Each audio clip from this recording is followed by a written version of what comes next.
After the adoption of the significant Resolution 2797 last Friday, and having metabolized its various elements, I've come to the conclusion it is time to make a few remarks. And I know some of you have been very curious about it. First, the Resolution 2797 is significant. And it's significant also because it demonstrates a renewed international energy and determination to resolve this conflict of 50 years. We didn't have it before. This has become particularly relevant now, this type of energy. As I've been saying once to member states, the UN Secretariat sometimes is like a sailing boat. It has the experience to reach a safe destination, but to do so, it requires a strong and constant wind, which means a serious engagement by one or more members of the Security Council and beyond. The Resolution 2797 was the result of a very proactive engagement of the pen holder through Dr. Masad Boulos and Ambassador Mike Waltz and other concerned members of the Council, including perhaps, I could say, even those who abstained or did not vote. Everyone was in one form or the other involved. The Resolution 2797, in its very articulated paragraph, does provide, and I stress this word, a framework for negotiations. It does not prescribe an outcome, which will, as always, in order to be sustainable, be the result of negotiations conducted in good faith. Let's remind everyone that engaging in negotiations does not mean automatically to accept the outcome. But the important thing is to be part of them. So where are we today? Well, we are eagerly awaiting to see from Morocco the content of an expanded and updated autonomy plan as requested in my address to the Security Council October 16, 2024, and announced by His Majesty the King Mohammed VI in his recent address. In view of the strong support and substantive mandate provided by the Security Council Resolution 2797 to the Secretary General and his personal envoy, our own follow-up plan will be initially to call all the parties to submit proposals and suggestions in order to allow the UN to develop a broad agenda for direct or even, if necessary, indirect talks on the most relevant issues. We shall, of course, as indicated in Resolution 2797, take the 2007 Moroccan Autonomy Plan as a basis for these negotiations, and then soon, hopefully very soon, take into account also Morocco's expanded plan as an input, as well as using Frente Polisario's paper and other relevant ideas, as mentioned in the Security Council, which resolution, which is open to ideas as well. Last but not least, and also on behalf of my friend and colleague, USG Jean-Pierre Lacroix, I want to express our satisfaction for the extension of MINURSO until October 2026. This will certainly help to create an atmosphere of stability needed to accompany the future negotiations.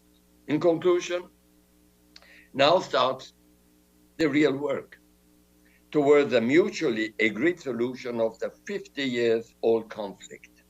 And I count on the parties and the members of the Security Council to be constructively, constantly engaged in order to keep a positive momentum. Thank you, Farhan. These were my comments, and I'm ready to take one or two questions, as you rightly said. Okay, great. Thank you very much for that. I'll open up the floor for questions at this stage. Yes, Dulcie. Thanks very much. I just wanted to ask you about the reaction to the resolution. The Moroccans say it's very pro-Moroccan, and I think the Western Sahara people also feel it's very positive for them. But where's the reality? Thanks. Well, I'm surprised you're asking this type of question with your great experience of knowing that resolutions, as you know, is a framework, is a roadmap, is an indication. Now we will be able to tell you, I hope soon, soon than later, how all this can translate into what we all want, a sustainable, mutually agreed outcome. The atmospherics are in the right direction. Now start the real work. So let's talk in about a month about that. Okay, thank you. Abdelhamid online. Thank you, Mr. de Mistura. My question is about paragraph 2 of the resolution. It talks about facilitating the negotiations based on the Moroccan suggestion of self-rule or self-autonomy. That would the aim to reach a just, permanent end to the conflict that agreed by both parties. How could this mixture of the suggestion in Morocco would lead to a permanent, just, and acceptable to both parties resolution? Well, I'm sure you read the resolution. I can see you have done it. So yeah. It is a very articulated resolution. Every word has been calculated and is part of a discussion or a compromise, anyway, of a message. There are many messages in it, and all of them, in a way, can, if properly utilized, lead towards a discussion, a negotiation, frankly, a real negotiation on the outcome of this conflict. For instance, I give you one example. There are several, actually. They are very clear who are the parties. The parties now are Morocco, Polisario, and Algeria and Mauritania. It's very clear that the principle of self-determination is there. There is a clear reference to Moroccan sovereignty, as you know. There is the Charter of the UN being mentioned clearly. There is a need and a clearly expressed need for a mutually agreed solution. There is a genuine autonomy requirement, in other words, not just autonomy, but a genuine autonomy.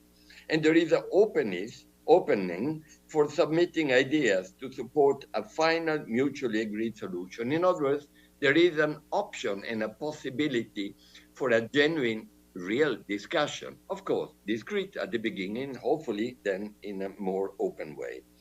There is a concern for the funding for the Sahrawi refugees, which was a concern, and we were always worried where they would not be there.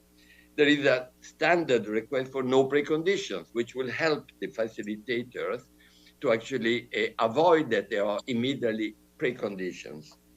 And then there is a role given, a mandate to the Secretary General and to the personal envoy to not only facilitating, but conducting negotiations. Well, all that taking as a basis the autonomy plan, but also open, as you could see, for a lot of other and constructive ideas. And then there is the renewal of MINURSO. You see how many points are coming together. Each of them is important to one side or the other, and hopefully to both of them if we properly present them. Okay. Do we have time for one last question?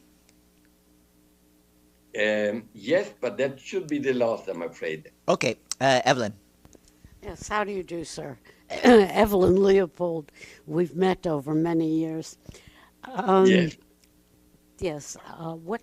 I'm sorry, did you say something? No. What did you, is the Polisario happy with this deal?